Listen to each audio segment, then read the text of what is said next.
Mesdames, Messieurs, bonsoir. Heureux de vous retrouver pour une nouvelle édition du journal sur Télé Sud. Tout de suite, les titres.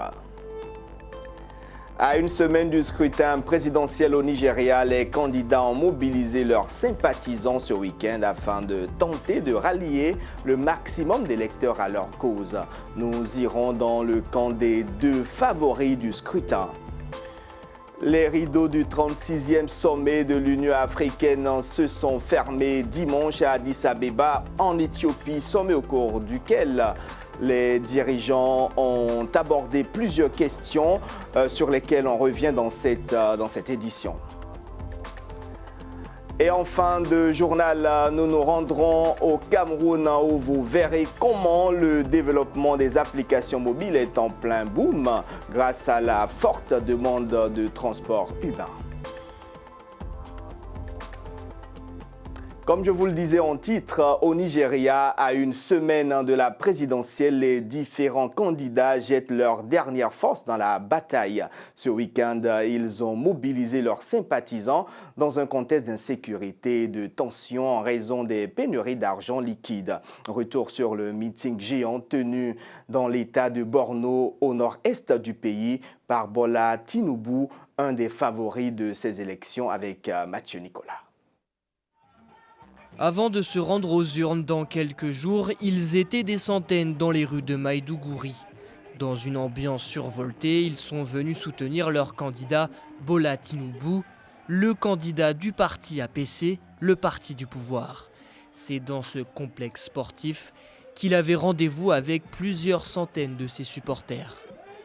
Le succès est de retour et je peux vous garantir une chose, le travail dur, l'honnêteté. Nous allons y arriver. Nous relancerons l'économie, nous ferons évoluer le Nigeria.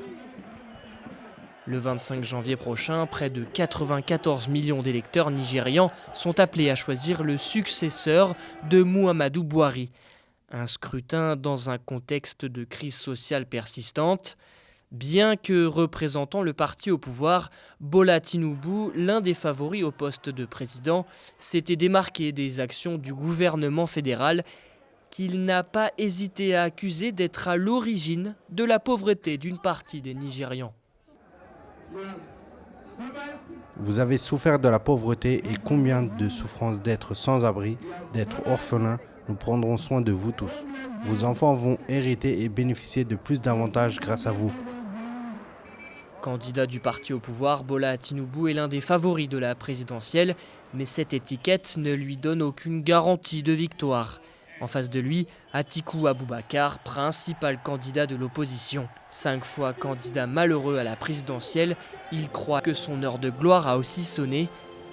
L'issue du scrutin du 25 février pourrait bien être serrée. Alors que Bola Tinubu essayait de ratisser large au nord-est du Nigeria, son challenger Atiku Abubakar, ancien vice-président du pays, était lui aussi face aux électeurs ce week-end. Le candidat du principal parti d'opposition est à sa 6e participation à la course à la présidence. Souilas Bahi. À bord d'un bus à Impérial bariolé des couleurs du parti et à son effigie, l'ancien vice-président nigérian Atiku Abubakar arrive sur les lieux de son meeting. Nous sommes à J-6 de la présidentielle et la campagne semble se dérouler dans une ambiance festive. Entouré de milliers de partisans, le candidat du principal parti d'opposition au pouvoir, le Parti démocratique populaire, a traversé les rues de Yola, provoquant un regain d'espoir chez ceux qui veulent voir le candidat succéder au président Muhammadu Buhari.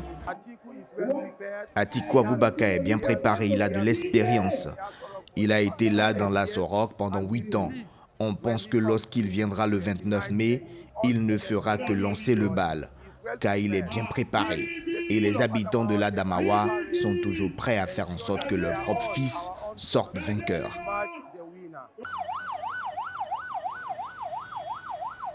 C'est dans un contexte de crise majeure en raison de la pénurie d'argent liquide qui affecte le pays depuis plusieurs mois que des millions de Nigérians devront élire leur prochain président ce samedi 25 février. Plusieurs tensions ont eu lieu ce week-end lors des rassemblements organisés par les différents candidats. Une situation qui n'a pas refroidi les ardeurs des partisans d'Atiku Abubakar. C'est une grande cérémonie où chacun a son propre attachement à ce jour en particulier. Je dois dire qu'en tant que citoyen, c'est l'histoire qui se prépare parce que l'on peut voir que pratiquement tout le monde a individualisé ce jour. Un jour que nous attribuons à une figure, un homme qui a longtemps attendu cette opportunité. Et nous avons prié pour un unificateur, un homme qui apporte l'unité du pays. Et je dois dire qu'aujourd'hui est un grand jour pour moi.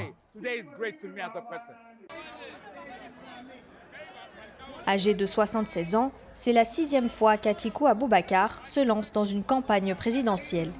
À quelques jours d'un scrutin décisif pour le pays le plus peuplé d'Afrique, ce meeting a redonné de l'espoir aux partisans qui rêvent d'alternance au soir du 25 février. Fin du sommet, du 36e sommet de l'Union africaine à Addis Abeba. Le sommet s'est tenu du samedi au dimanche. Plusieurs résolutions ont été prises au cours de cette réunion continentale, parmi lesquelles celle d'organiser prochainement une conférence de réconciliation nationale sur la Libye sous l'égide du comité de haut niveau de l'UA présidé par le chef de l'État congolais, Denis Sassou Nguesso. Libre-échange, environnement, crise sécuritaire et humanitaire, sans oublier la situation du Mali, de la Guinée et du Burkina Faso qui restent sous sanction de la CEDEAO ont été au cœur de ce 36e sommet de l'Union africaine. Le compte rendu de ce sommet avec Souila Sbahi. Réunis à Addis Abeba en Éthiopie du samedi au dimanche, les chefs d'État de l'Union africaine ont statué sur plusieurs dossiers. Après avoir validé le rapport du président rwandais, Paul Kagame, sur les réformes institutionnelles de l'organisation, le 36e sommet de l'Union africaine s'est penché sur la multiplication des prises de pouvoir par la force sur le continent. Sur la question, les dirigeants réunis dans la capitale éthiopienne se sont montrés intransigeants.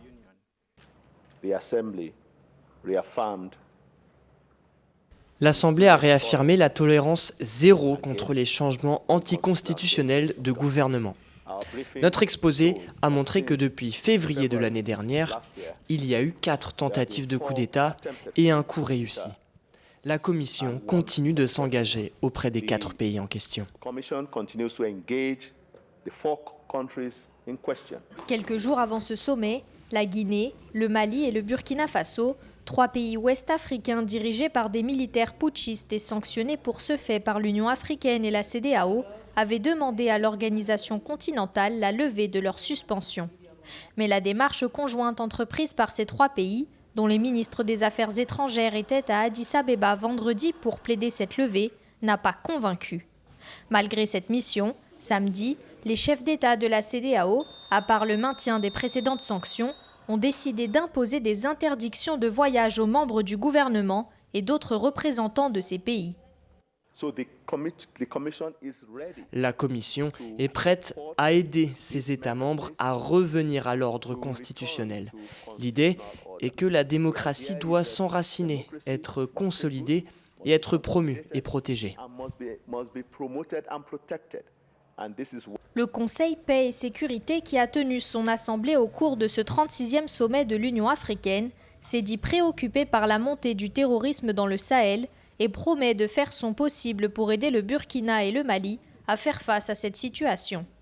Pendant ce sommet, l'organisation continentale a changé de main. Le président sénégalais Macky Sall a passé le témoin à son homologue comorien, Azali Assoumani, qui conduira l'organisation pour une durée d'1 an. On vient de l'entendre, le président comorien Azali Assoumani est le nouveau président en exercice de l'Union africaine. Il prend la tête de l'organisation pour 1 an, une nomination qui inquiète l'opposition comorienne. Elle estime que l'Afrique n'a rien à attendre d'un dirigeant qui n'a jamais pu résoudre les problèmes de son propre pays. Concernant le Mali, la Guinée et le Burkina Faso, Moussa Faki Mahamat, le président de la commission de l'UA, a remis en cause l'efficacité des sanctions de la CEDEAO, estimant qu'elles ne semblent pas produit les résultats escomptés. Il a par ailleurs annoncé que le Conseil paix et sécurité de l'institution se réunirait à une date ultérieure pour décider d'une éventuelle levée de la suspension de ces 3 pays ainsi que du Soudan. Le président Kenya William Ruto, dans un entretien accordé à l'AFP, a appelé dimanche les pays développés à assumer leurs responsabilités au regard du réchauffement climatique. Il a plaidé par ailleurs pour une refonte des institutions financières internationales pour mieux lutter contre le changement climatique. On l'écoute. Nous sommes à un point où nous n'avons plus d'options. Le changement climatique est une réalité quotidienne dans de nombreuses régions du monde et la situation ne s'améliore pas. Elle empire si rien ne change, si nous n'avons pas une conversation honnête. Continuer à se tourner impunément vers les combustibles fossiles, vers le charbon, comme c'est le cas aujourd'hui, met en danger la planète entière. Bangui, la capitale de la République centrafricaine, a abrité du 16 au 18 février dernier le 4e Forum international sur l'autonomisation entrepreneuriale de la femme africaine et du monde. Un forum qui a permis aux participants de faire le point sur la situation socio-économique de la femme et de proposer des solutions pour garantir ses droits fondamentaux afin de mieux assurer sa contribution au développement de la société. Correspondance Roland Jean-Paul Chibanda. Environ 300 participants venus du Cameroun, Bénin, Burkina Faso, Côte d'Ivoire, Gabon, Togo, Guinée, Conakry, République démocratique du Congo et la France ont activement pris part à ce forum organisé par la plateforme associative GRFM, grande rencontre d'échange des femmes camerounaises et du monde, dont la présidente d'origine camerounaise en a d'abord fait la genèse et le cheminement. Né en 2016 à Paris, avec les femmes de la diaspora, où la toute première édition s'est tenue, le forum sillonne depuis 7 ans, tel une caravane, plusieurs pays. Nous travaillons activement à faire de ce forum principal le principal rendez-vous de l'investissement en Afrique grâce au leadership éclairé et affirmé des femmes. Pourquoi la 4e édition de ce forum international se déroule-t-elle à Bangui et pour quel objectif attendu? L'objectif recherché est d'améliorer les stratégies d'action et d'intervention sur les thématiques de la promotion du genre et de l'entrepreneuriat féminin. Il faut dire que c'est une occasion tant souhaitée par bon nombre de femmes africaines à travers les importantes thématiques qui les interpellent. Nous sommes venus représenter notre pays RDC, nous les mamans multisectorielles de la République démocratique du Congo, sommes venus participer pour la première fois. Pour certaines d'entre elles, il s'agit là d'une véritable opportunité pour les femmes de s'entraider mutuellement. Pour nous, au niveau de la Côte d'Ivoire, ce sont des sujets qui sont d'actualité et pour nous, il est important que nous puissions partager ce qu'on appelle le retour d'expérience. De manière concrète, la partie camerounaise à ce 4e forum est montée au créneau pour venir en appui à leurs consoeurs de la République centrafricaine. Les femmes camerounaises se sont déplacées pour venir partager avec les femmes centrafricaines leur savoir-faire, valoriser le Made in Africa. Nous avons offert aux femmes victimes de violences un petit chèque pour les booster dans l'entrepreneuriat. Voilà des occasions fortuites qu'il faut pérenniser en faveur du renforcement de capacités, de partage d'expériences, de promotion, de l'autonomisation entrepreneuriale de la femme à travers le commerce, la digitalisation, l'artisanat, la transformation et la fabrication des produits de première nécessité ainsi que la création des petites et moyennes entreprises.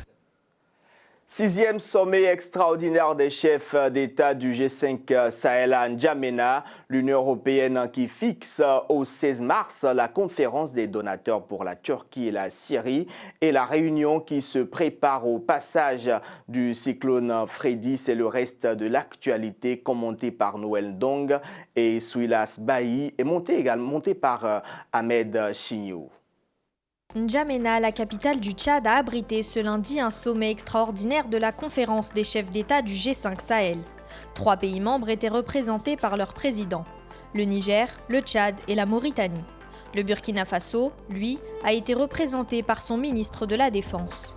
À l'issue du sommet, il a été retenu que le Niger abritera le prochain sommet ordinaire de l'organisation. C'est la première fois depuis le retrait du Mali de l'organisation en 2022 que ses dirigeants se retrouvaient.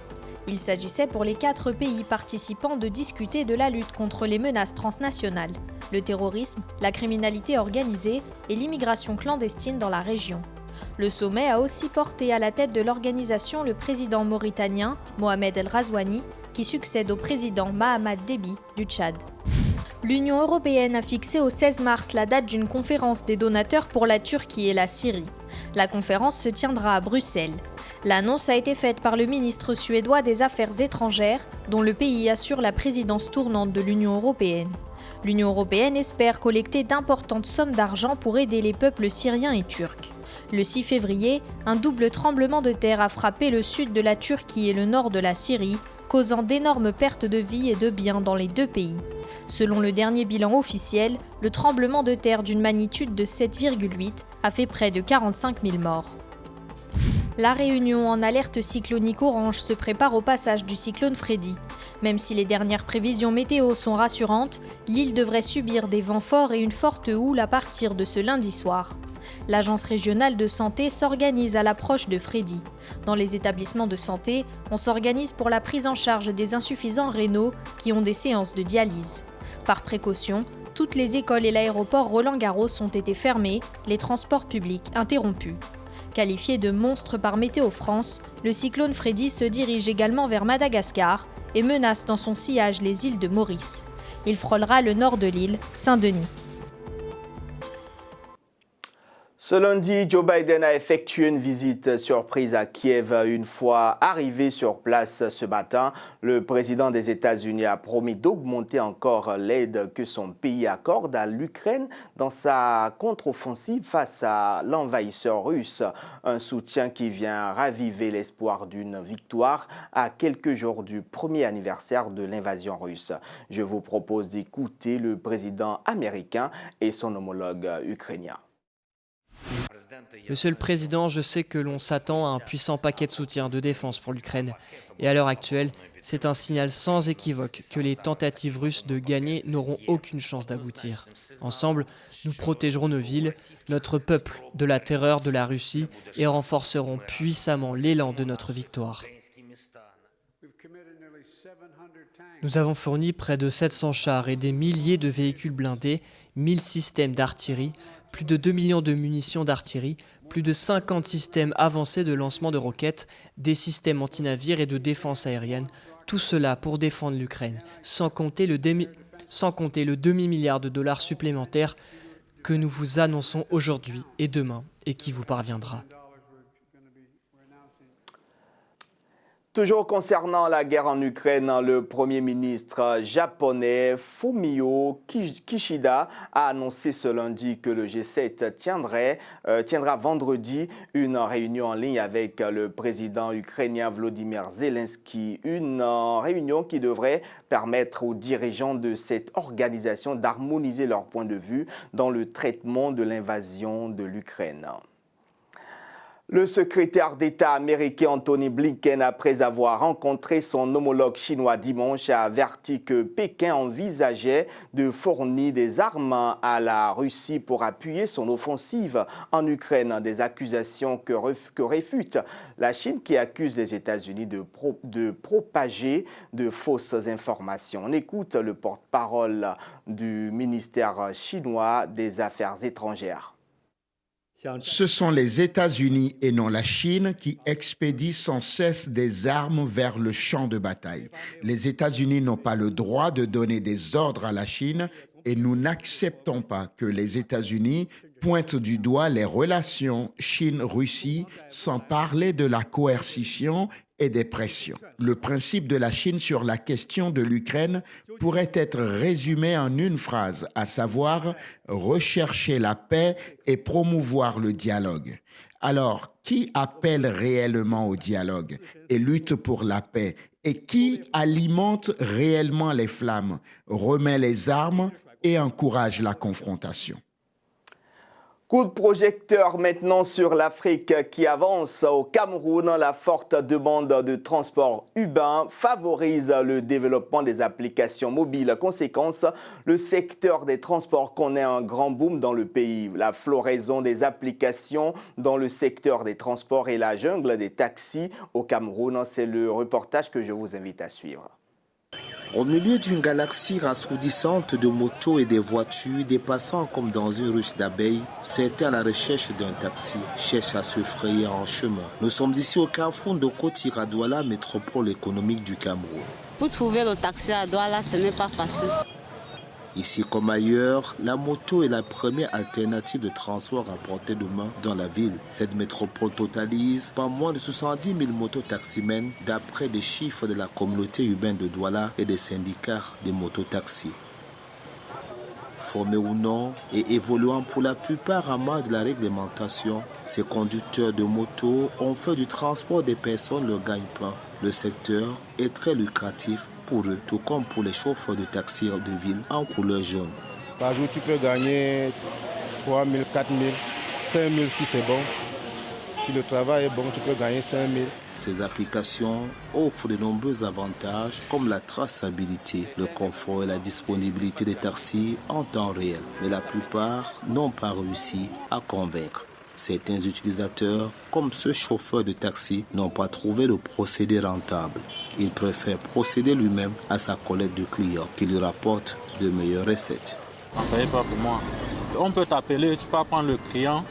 Tu arrives avec le client, là où le client pourrait te payer même peut-être 3 à 4 000. Il sort 2 000 pour te donner.